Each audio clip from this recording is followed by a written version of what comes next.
Willkommen zurück auf der Hauptbühne der Austria Comic Con 2022 und ich habe ehrlich gesagt relativ lang warten müssen, bis ich eines meiner Lieblingswortspiele aus dem großartigen Film Airplane, die unglaubliche Reise in einem verrückten Flugzeug, endlich auf der Bühne bringen kann. What about the clearance, Clarence? Roger, Roger.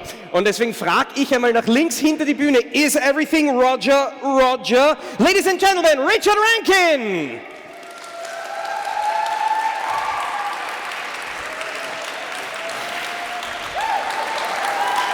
There's the audience.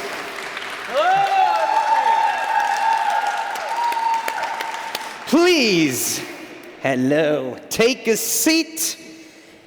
Conventions are such an amazing time. You can have serious, earnest panels with great questions, but certainly not on my watch. The thing is, when I researched for our talk, I have heard that you were kind of described as a little goofball, always trying to make people laugh between takes, and right at the beginning of takes, so when you go up to the camera, like get that little last giggle out of them before the camera starts rolling.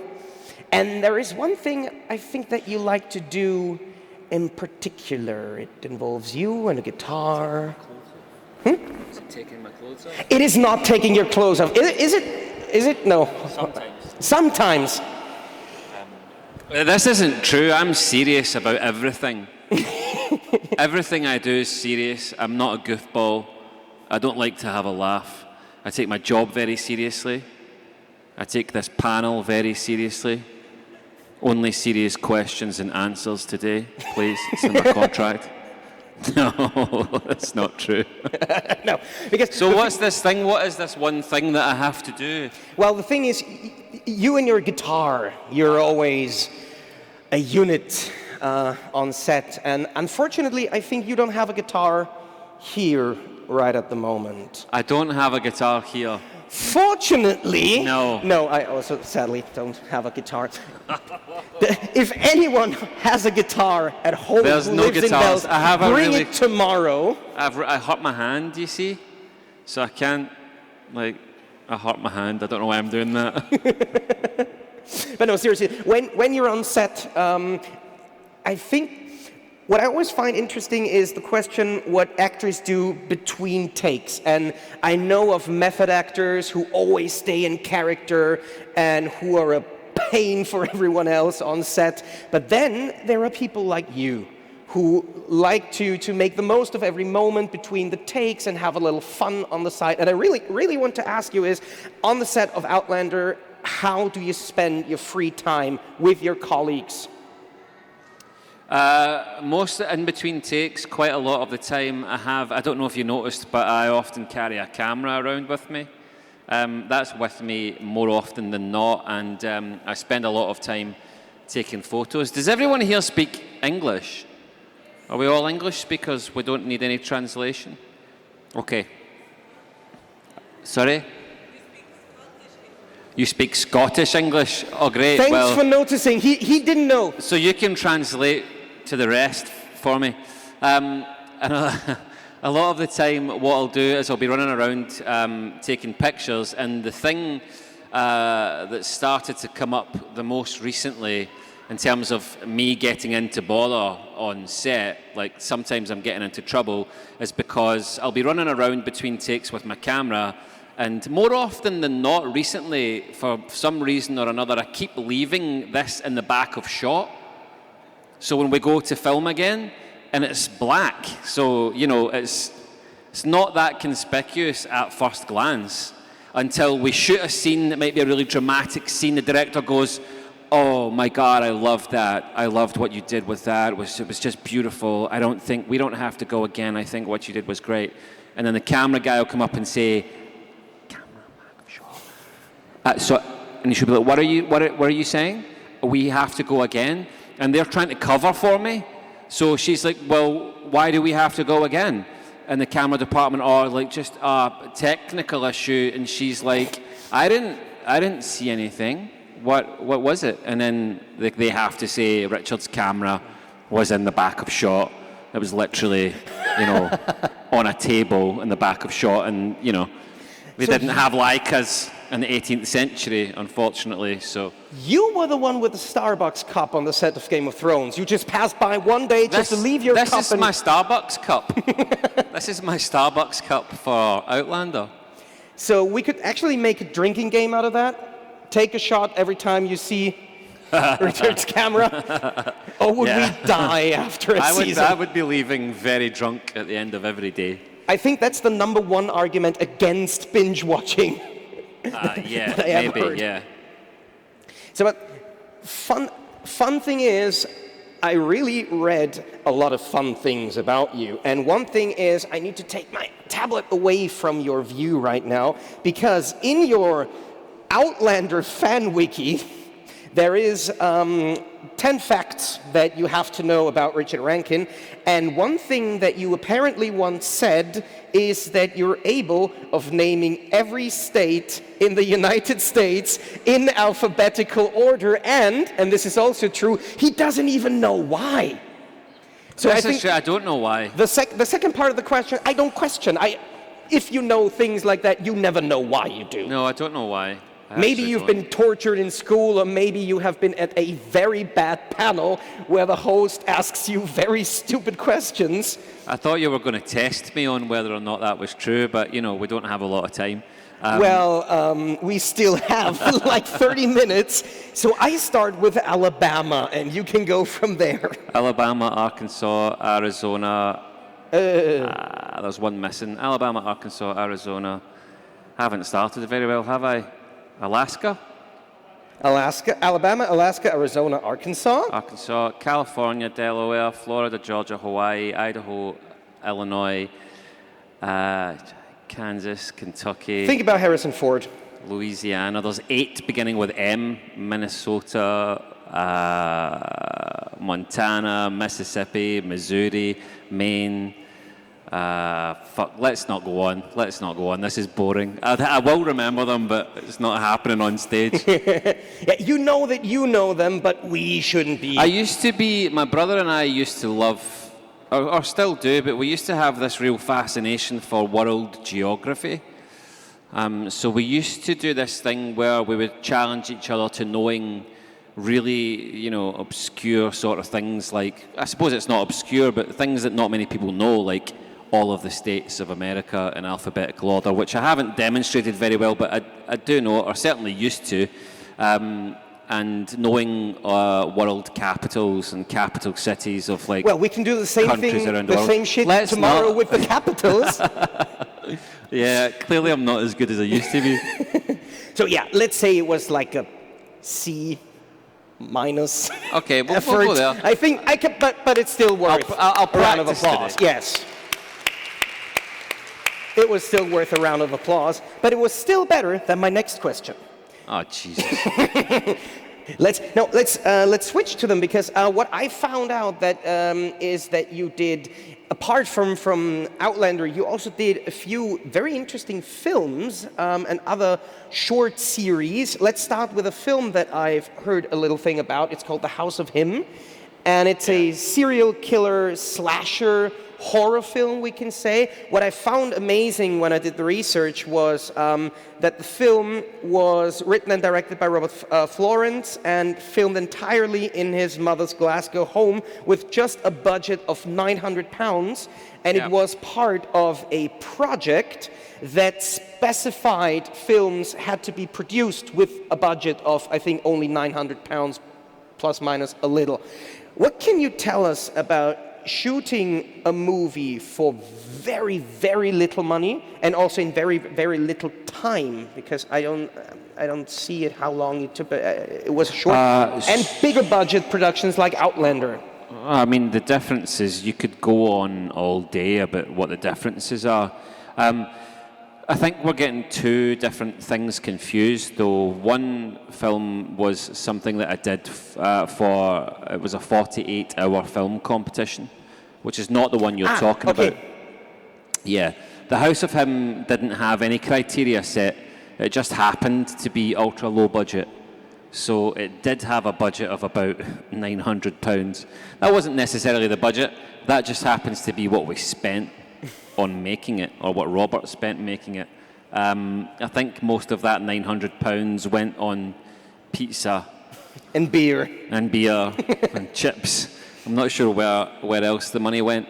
But the thing about that movie was the writing was so good, and the message behind the movie was so good, and the sort of metaphor for the movie's really a metaphor for domestic violence and for the inability to get away and escape from domestic violence, and especially for the females because they're the victims in the film, and how it can be hard to see what exactly is going on, and how hard and sometimes fatally difficult it can be to remove yourself from that situation. So it's very, very hard, I think, sometimes to come by a script that's that good at that level. But I know Robert, and I've worked with Robert, and he's such a huge movie and film fan. His writing's really good. His approach to filmmaking is really good, and he's a big movie buff himself. So I had a lot of trust in him going into that, because ordinarily going into the horror genre is difficult anyway, because it's just a difficult genre to get right, and more often than not you'll come out with a shit horror film, because it's just really tricky to get it right for a number of reasons: the effects, the script, the believability, the actual story. Some of them are just horror porn, whereas the really good ones, I think, have a story to tell. But going into a horror with a budget of £900, ordinarily I would be like, I'm okay, thanks, but no thanks. But I trusted him, I trusted his writing, and I think a really, really good piece of work came out of that. Yeah. I mean, I think when you speak about producing things, be it films or TV series, on a bigger or a lower budget, both actually have their advantages and disadvantages. Because with a bigger production, of course, you have a bigger production, but you yourself might be way more limited in how much you can actually do with your character, with the material and script you're given. You basically doing what they want. But with a smaller film, you have much more freedom and creative control over the things that you personally do. So these are basically the pros and cons. But what do you personally prefer to do? I don't think I have a preference. I think they're just different. Bigger productions, like you say, I mean, they afford you. There are many advantages to a larger scale production.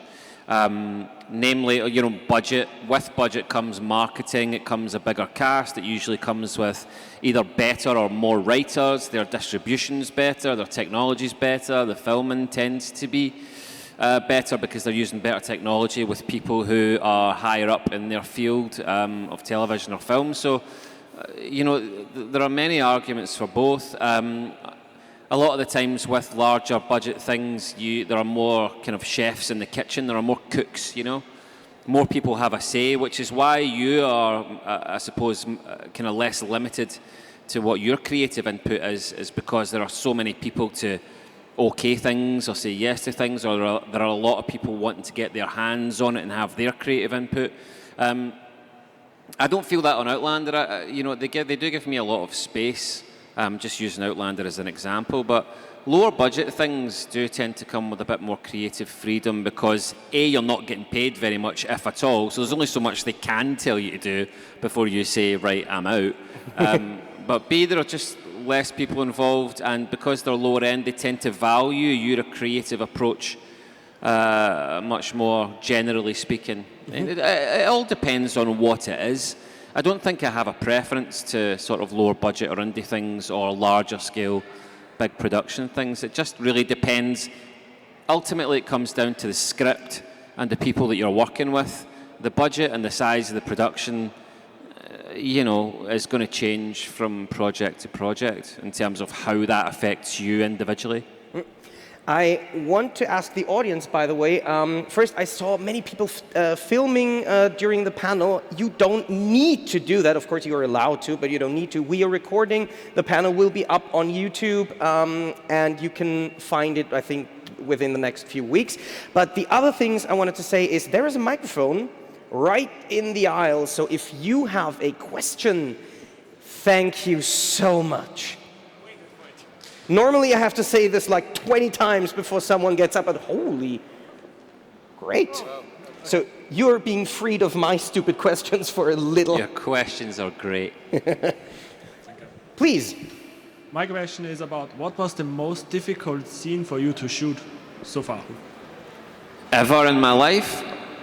Or Ever, and in special for with Outlander. For Outlander, it was probably the hanging stuff. That was difficult. The scene that followed Roger being hanged, I don't know how many of you have seen it. Probably a few of you.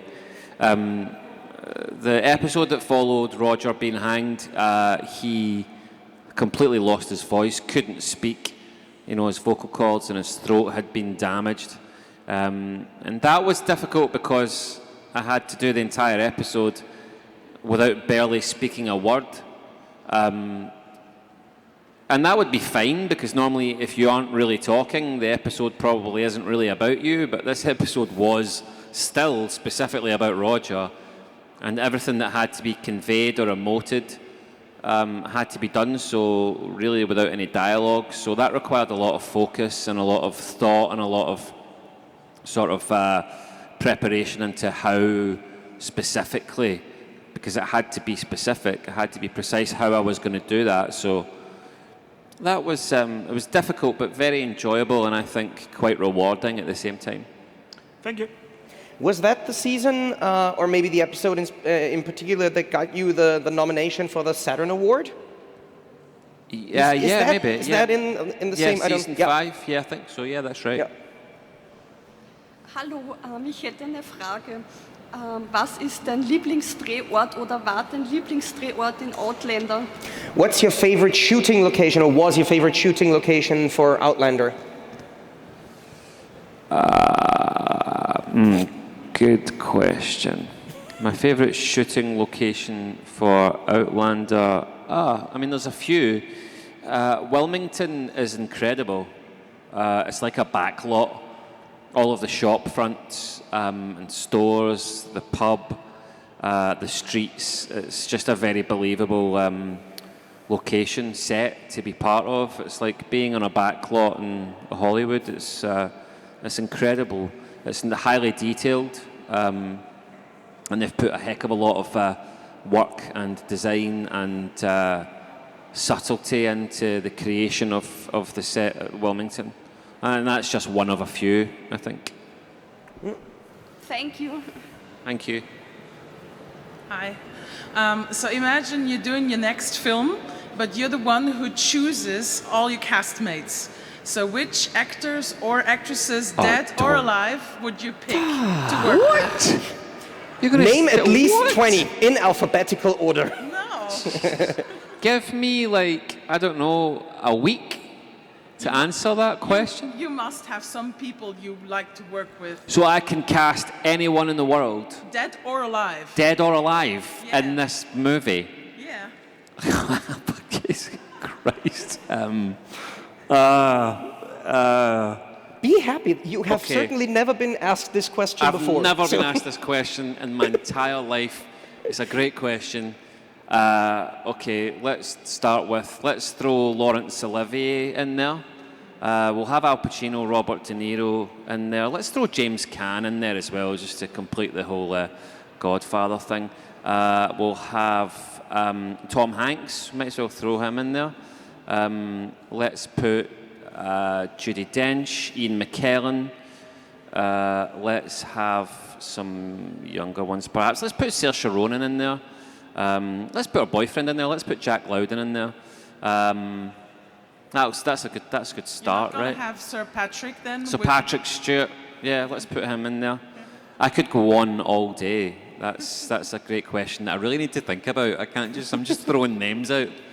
Really? I'll ask you again in Scotland. Yeah, do that. I'll have a think about it.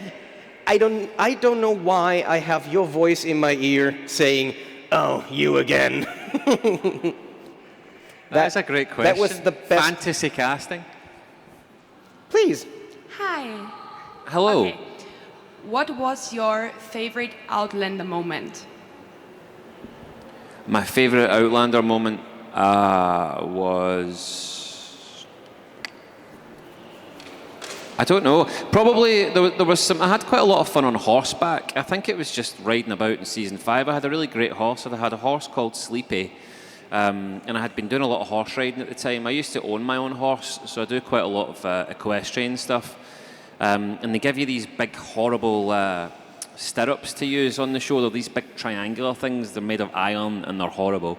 And I had quite a lot of fun riding this horse. I just got rid of my stirrups entirely and just rode just with the saddle and me and Sleepy galloping around in a field somewhere. And then when we went to film on set, we had become like really close, and we just had a really great time riding one day. That's one of my favourite recent memories. I think that was in season 5, so that was a lot of fun. Thank you. Thanks. I'm interested to know how the newest season going. So are you already finished filming, or do you know anything? Is it Season 7? Yes. I finished quite early. Roger's dead. Oh, okay. Yeah, Roger died. Episode 1, season 7, but don't tell anyone. Spoilers. Okay. The season's going well. It's going in quite quickly. I'm not sure. I'm pretty sure I'm not allowed to say anything about season 7, so I shan't. But it's going well. Okay. Yeah. Thanks for asking. Thank you. Thank you. Hi. Hello. Since Outlander is also about a little bit of time travel, is there a... Don't ask. So there's no time... Don't ask. Oh no. Don't ask if there's a favourite time. No. No? Okay. What is the question? It was actually the question. So is it really a bad question? What were you going to ask? Is there a favourite time in favorite history? time in human history, maybe, you Oh, wanted okay. to go back to? I've never heard that question before. Okay. Let me think. I'd like to travel forward in time. Can I do that? Is that okay?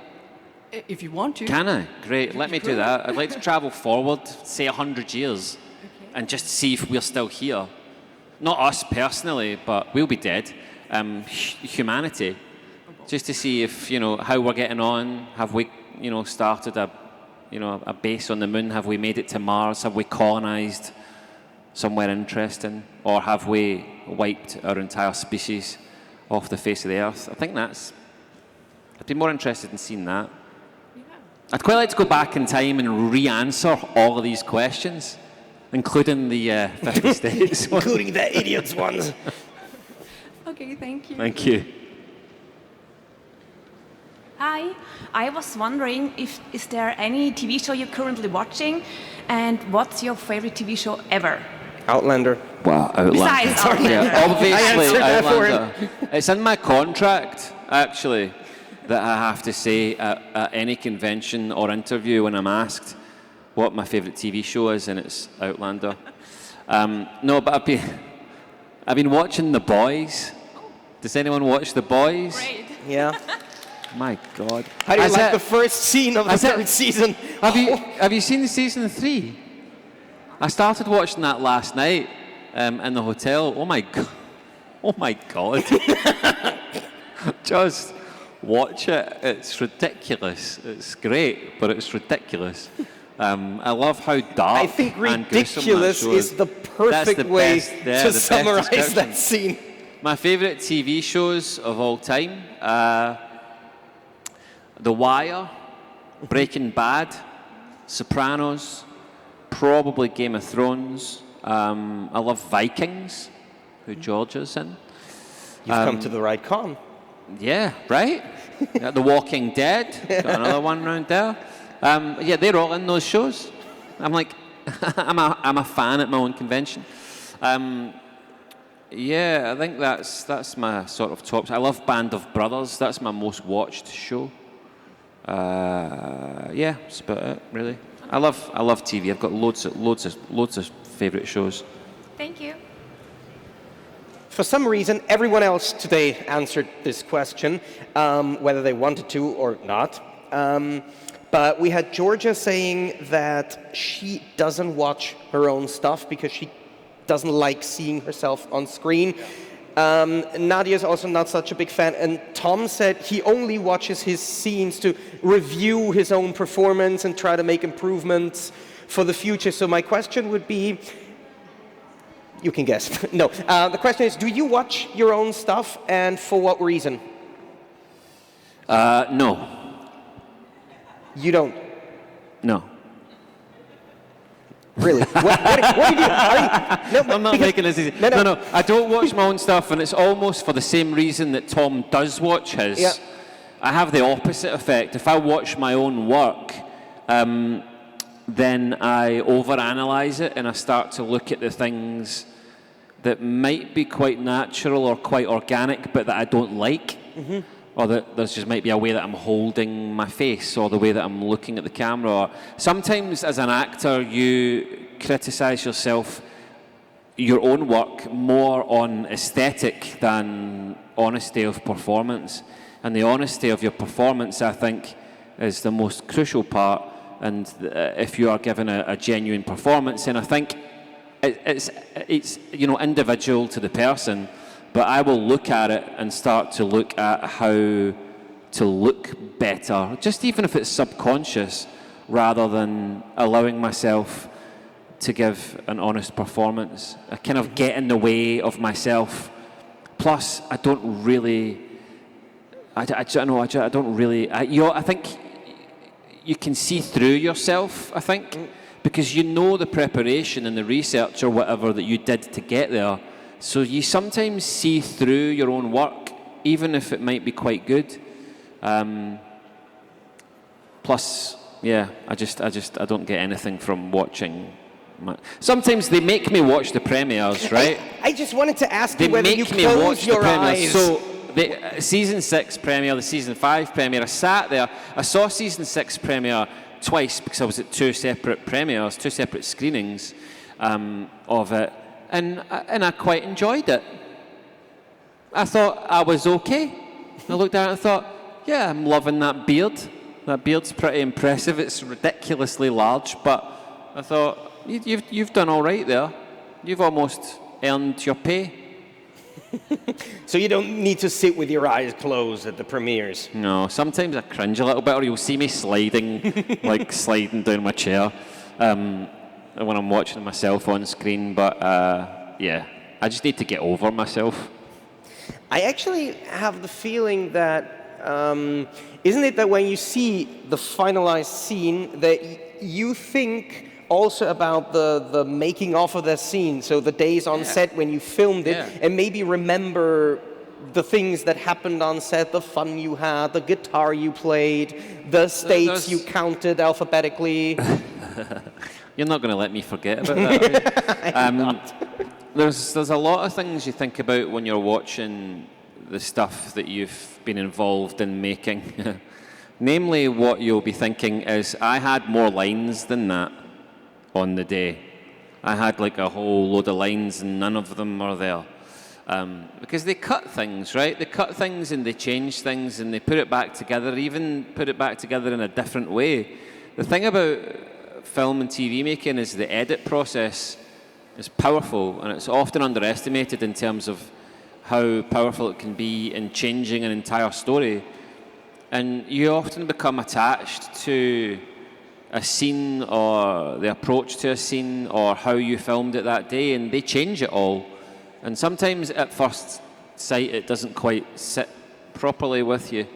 But at the same time, like you said, you're very aware of the whole process that went on that day, so it just affects you when you're watching it, really. So I don't know, maybe we'll sit down together at some point and rewatch this panel together, but for now, this experience for everyone involved is over. Ladies and gentlemen, a big round of applause for Richard Rankin!